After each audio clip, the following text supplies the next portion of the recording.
সবাইকে আমার ইউটিউব চ্যানেলে স্বাগত। আজকে আলোচনা করব তোমরা যারা ক্যালকাটা ইউনিভার্সিটির আন্ডারে পল সায়েন্স অনার্সে পড়ছো কিংবা তোমাদের এমডিসি কোর্সে তোমরা পড়ছো এবং তোমাদের পল সায়েন্স রয়েছে, যারা সেমিস্টার 4-এ রাষ্ট্রবিজ্ঞান অনার্স নিয়েছো, তোমাদের ডিএসসিসি 7 যে পেপারটা রয়েছে অর্থাৎ ইন্ডিয়ান পলিটিক্যাল থট 1, এবং যারা সেমিস্টার 4-এ এমডিসি কোর্সে পড়ছো, তোমাদের সিসি 4 যে পেপারটা রয়েছে পল সায়েন্সের, তোমাদের পেপারের নাম হলো ইন্ডিয়ান পলিটিক্যাল থট 1।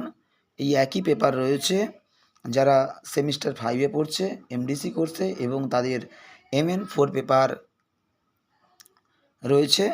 এই MN4 পেপার একই ইন্ডিয়ান পলিটিক্যাল থট 1, অর্থাৎ ডিএসসিসি 7 এবং সিসি 4 এবং MN4 এই তিনটেই একই পেপার ইন্ডিয়ান পলিটিক্যাল থট 1 বা ভারতের রাজনৈতিক দৃষ্টিভঙ্গি।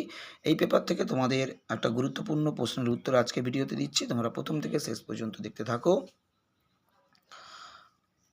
মধ্যযুগীয় রাষ্ট্রচিন্তায় আবুল ফজলের অবদান আলোচনা করো। ইন্ডিয়ান পলিটিক্যাল থট 1 থেকে খুবই গুরুত্বপূর্ণ একটা প্রশ্ন, এটা তোমাদের বড় প্রশ্নও আসতে পারে, আবার যে কোনো বড় প্রশ্নের সঙ্গে পাটে থাকতে পারে। এছাড়া তোমাদের মান 5-এ যে প্রশ্ন থাকে সেখানেও থাকতে পারে। মধ্যযুগীয় রাষ্ট্রচিন্তায় আবুল ফজলের অবদান খুবই গুরুত্বপূর্ণ প্রশ্ন, এবং তোমাদের ইন্ডিয়ান পলিটিক্যাল থট থেকে অনেক গুরুত্বপূর্ণ প্রশ্ন রয়েছে, যেমন কৌটিল্যের সপ্তাঙ্গ তত্ত্ব বা কূটনীতি সম্পর্কে কৌটিল্যের ধারণা, দণ্ডনীতি সম্পর্কে কৌটিল্যের ধারণা, মধ্যযুগীয় ভারতের রাষ্ট্রচিন্তার বৈশিষ্ট্যগুলি আলোচনা করো, খুবই একটা ইম্পর্টেন্ট প্রশ্ন এটা। এবং জাতীয়তাবাদ সম্পর্কে বঙ্কিমচন্দ্রের ধারণা,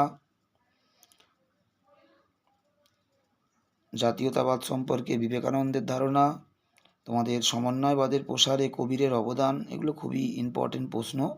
রাষ্ট্রের প্রকৃতি সম্পর্কে গান্ধীজির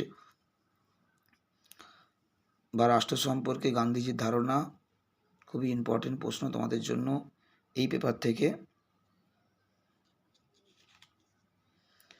তোমাদের আজকে ভিডিওতে আমি মধ্যযুগীয় রাষ্ট্রচিন্তায় আবুল ফজলের অবদান এই উত্তরটা আমি দিয়ে দিলাম, এবং তোমাদের পরবর্তী ভিডিওতে সমন্বয়বাদের প্রসারে কবিরের অবদান এবং রাষ্ট্রের প্রকৃতি সম্পর্কে বা রাষ্ট্র সম্পর্কে গান্ধীজির ধারণা, জাতীয়তাবাদ সম্পর্কে বঙ্কিমচন্দ্রের ধারণা, এই প্রশ্নের উত্তরগুলো আমি তোমাদেরকে পরবর্তী ভিডিওতে দেব। যারা প্রথমবার দেখছো অবশ্যই তোমরা সাবস্ক্রাইব করে দিও, তাহলে তোমরা পল সায়েন্সের ইন্ডিয়ান পলিটিক্যাল থট থেকে প্রশ্ন উত্তর পেয়ে যাবে। এবং তোমাদের প্রত্যেকটা সেমিস্টারে পল সায়েন্সে আরও যে পেপারগুলো তোমাদের রয়েছে সেই পেপারের অলরেডি কিন্তু অনেক উত্তর আপলোড করা হয়ে গেছে। যেমন আগামী তোমাদের এখন যারা সেমিস্টার 4-এ পড়ছো, সেমিস্টার 5 এবং 6-এর পল সায়েন্সের কিন্তু অনেক প্রশ্নের উত্তর অলরেডি আপলোড করা হয়ে গেছে। তোমরা সাবস্ক্রাইব করে কন্টিনিউ চ্যানেলটি ফলো করলে তোমরা কিন্তু প্রত্যেকটা সেমিস্টারে পল সায়েন্সের অনেক উত্তরই তোমরা চ্যানেল থেকে পেতে পারবে। সবাইকে নমস্কার।